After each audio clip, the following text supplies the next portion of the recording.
ભાવનગરના કુંભારવાડા મિલની ચાલીથી ધોબીઘાટ ઓદરકા વસાહત સુધીના મકાનોના ડિમોલિશન બાબતે કલેક્ટર કચેરી ખાતે આવેદનપત્ર પાઠવ્યું.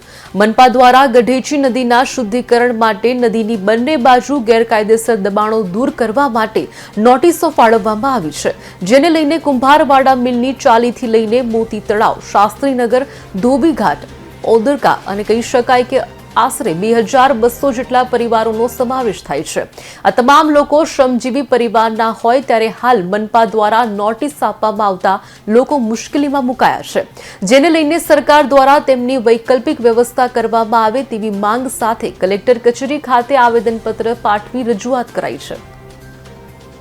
કમિશનર ભાવનગર દ્વારા મિલની સાલી વિસ્તાર, મોતી તળાવ વિસ્તાર, કુંભારવાડા, શાસ્ત્રીનગર, સિંહા કોલોની અને ઓદરકા વિસ્તાર સહિતના ડિમોલેશનની નોટિસ આપવામાં આવી છે.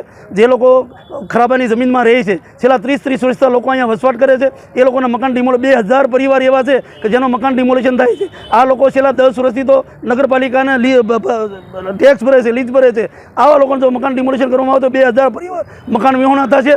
આ લોકોને પહેલાં વૈકલ્પિક વ્યવસ્થા તરીકે વડાપ્રધાન યોજના, વડાપ્રધાન આવાસ યોજના અથવા તો હોવાના પ્લોટ મળે તો આ લોકો પોતાનું મકાન બનાવી શકે.